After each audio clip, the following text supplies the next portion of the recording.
So today we're going to be looking at disassembling the vane axial fan on these systems. Let's get started. So we'll start by taking the casing piece off, which is the blue piece here. And if you notice, there's 4 snaps, 2 on the front and 2 on the back. If you reach around to the back of the fan, put your fingers on each one of the back snaps and just push in lightly and upwards, the back of the casing will snap free from the stator. And then the same around the front, push on the 2 front snaps, and you'll be able to disengage the whole casing. So we can set that aside. Okay, so next step is to take the rotor off, and if you notice, there's 6 fasteners in the hub of the rotor. Those are 5/16 hex. We want to take those 6 out. Before we do that, it's always a good idea to mark the position of the rotor relative to the motor, just in case we need to put it back on in the same orientation. So if you'll notice, there's actually numbers on the nose of the rotor here. They indicate the blade number. So if we just want to mark blade number 1 relative to the motor position, we can make sure we put it back on exactly the way it came off. I'm just going to do that with a piece of tape here. And then we reach in and we can take out the 5/16 hex. Again, there's 6 of them that are evenly spaced around the hub.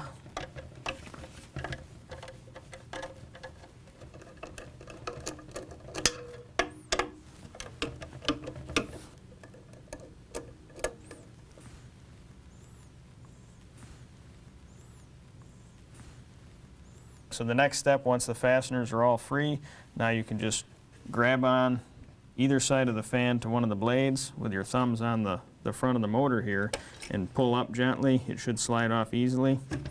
And once you do that, you'll note the 6 fasteners that we just loosened up, and there's also these 3 metal retaining rings, independent sections inside the hub of the motor. Those should stay in place for reuse or be retained if you're installing a new rotor. So here you can see one of the retaining rings with the fasteners out.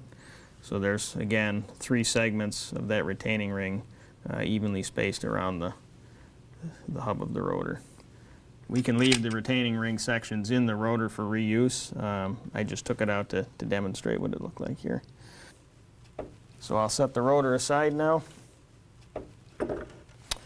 And the next step would be to remove the fan motor from the stator, which in this case, again, we're held in by 4 5/16 screws evenly spaced around the perimeter. If we want to take those out,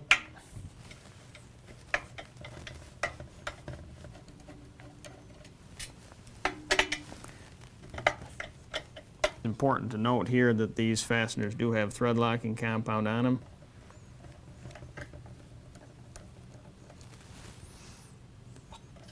Okay, and now the stator is completely free from the motor. The only thing you need to do is on this side, you'll want to pull the rubber cord grommet free from the stator. Push down lightly on the motor wires here. You can see the rubber grommet will slide out of the slotted feature in the stator. Now that the stator is completely free from the motor, we can just lift the stator free and set it aside. So we'll set this right here. Okay, so in the event that we're doing a motor replacement here, we'll demonstrate the removal and reinstallation of the heat shield. So the heat shield is attached with 3 1/4" hex fasteners. So those we can just remove.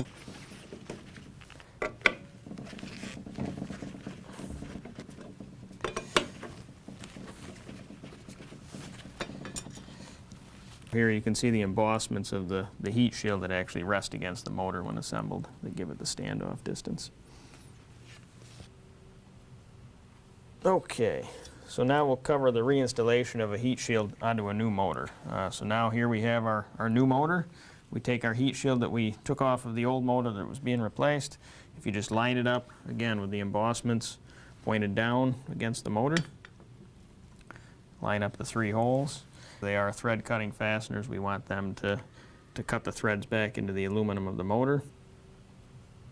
Throughout the assembly procedure of the fan, be sure to reference any documented torque specifications, both for the motor and the rotor installation.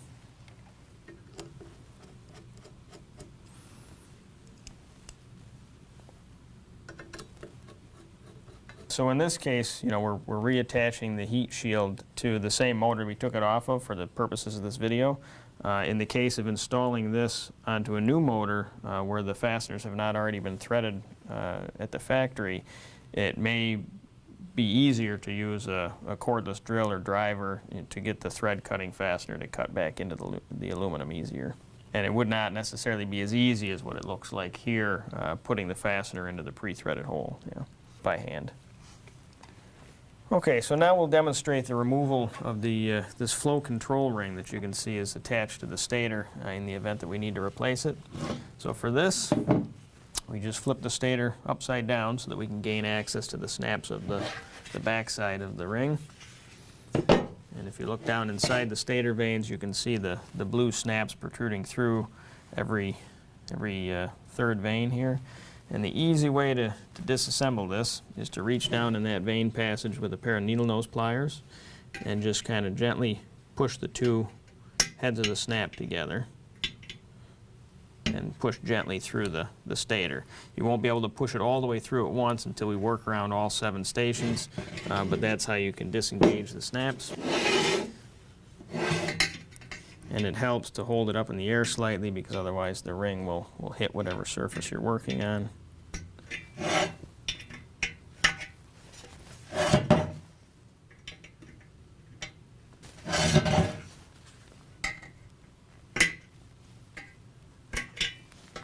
Okay, and then once we've disengaged all 7 snaps, you can set the stator back down, just grasp the ring, and it'll pull free. Just take a look at the over here.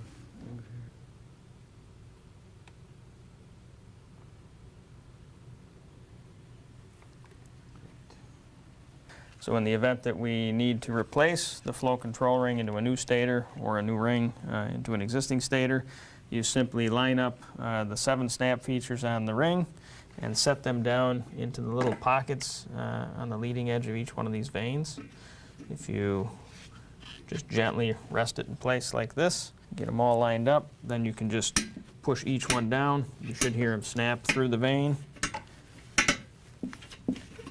And then once it's on, just pull upward gently on the ring to make sure it's engaged in each one of the snaps. And once it is, the ring installation is complete. We can talk about removing the stator temperature limit switch here. So in the event that we need to replace this, it's held in by 2 5/16 sheet metal screws. If we just want to remove those 2 fasteners,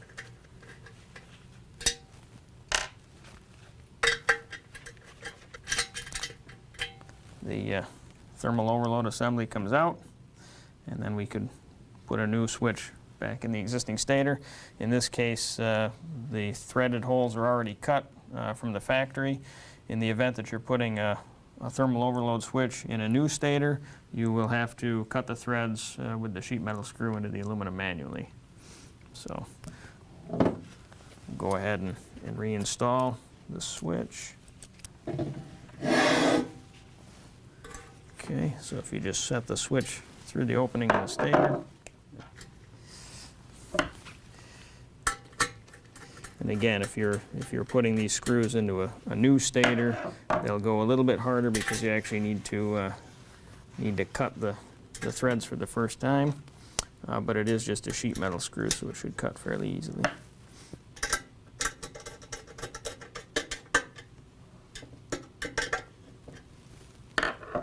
Okay. So now let's take a look at reassembling the vane axial fan from a motor replacement up. So we take our motor with the heat shield now reattached and just set it right side up on the heat shield on a stable surface. Ideally, if the cords are off kind of to the 7 o'clock position here, that'll be ideal because that'll be where the stator wants to be aligned with it. And then you'll notice on the motor there's a rectangular keying feature on the hub of the motor that wants to be aligned with the same feature in the hub of the stator. That's what rotationally clocks the two together. So with the motor on a stable surface, we can just pick the stator up, set this on, and again just line up that key feature and then take the 4 hex fasteners and just start them into the pre-threaded holes in the motor.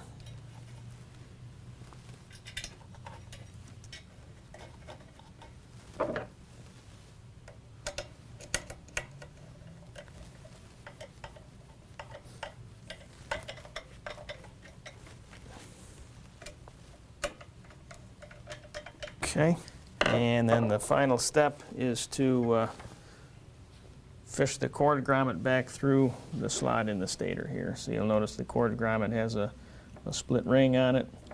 You just want to slide that on your cord until the grommet's aligned with the slot in the stator, and just gently push upward, and it should feed itself into the stator.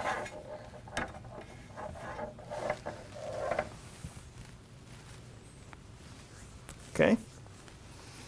And then the next step is to reinstall the rotor. Now if you're putting, for whatever reason, the same exact rotor on the same exact motor, during the process you can reuse the rotor, and you just line that rotor up with the mark that we marked for the particular blade 1, just to get the orientation right. If you've replaced a motor or a rotor, we have here a sample just to show the difference in the installation. In this case, there is no rotational directivity that needs to be aligned because it's a new rotor. The only reason we keep it aligned is for balance purposes if we're putting a rotor back on an existing motor. But if you're installing a new rotor, you simply set it on the nose of the motor, and then it's best to drop a pin or other alignment, alignment pin or a hex wrench or screwdriver through one of the holes in the fan rotor down into the motor. So I demonstrate that here. The reason for that is to ensure that the fastener holes are aligned as you press the two together. So usually it's easy to do that with the fan rotor slightly off, just so you can see what you're doing here. So if I put my screwdriver through this hole in the fan rotor and align it with one of the holes in the motor, then when I go to press the fan rotor on, that will ensure that my hole is still lined up.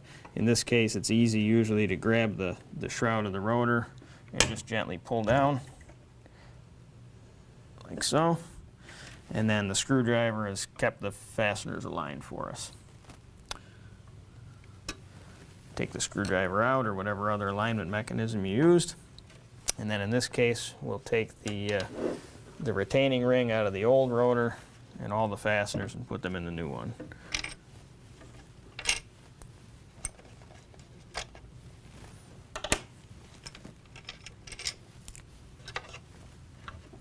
Set the old rotor aside. So it does not matter where the retaining rings go. You can drop the first one wherever you want. The next ones just have to make sure that they don't overlap the first one you put in. So after you drop all 3 in, if you look down in, you should see a small gap between the 3 segments just to ensure there's no overlap. Nice. And then there's 6 fasteners that go in groups of 2. The position of the fasteners are defined by the holes, of course, in the retaining ring that you just dropped in. So these you can just kind of fish in with your finger, or if you have a magnetic nut driver, that works best. And we just briefly start each one of them. The pattern in which these are inserted and tightened is not critical. They don't have to be tightened around in a star pattern or anything like that. That's not critical. You can just go around the circumference if you want.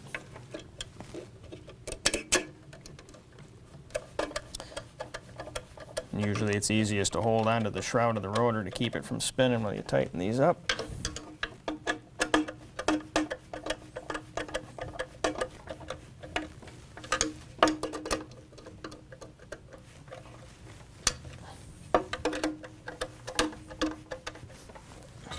Double check that they're all torqued down.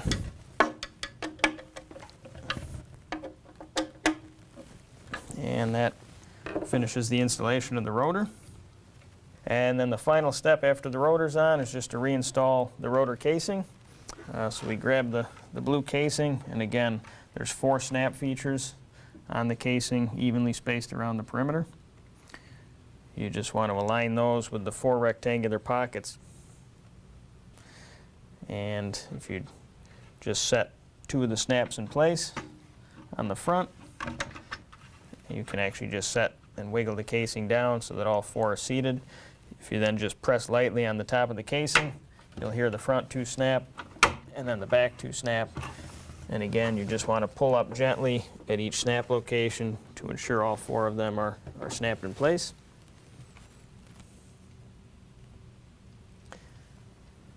And then the final check is just to spin the fan by hand to make sure that there's no rubbing that occurs at the casing and the front of the shroud. If there is, just need to go back and check the fitment of the fan rotor on the motor. But if everything was installed correctly, there should be no rubbing, and there should be a clear gap between the 2 pieces here.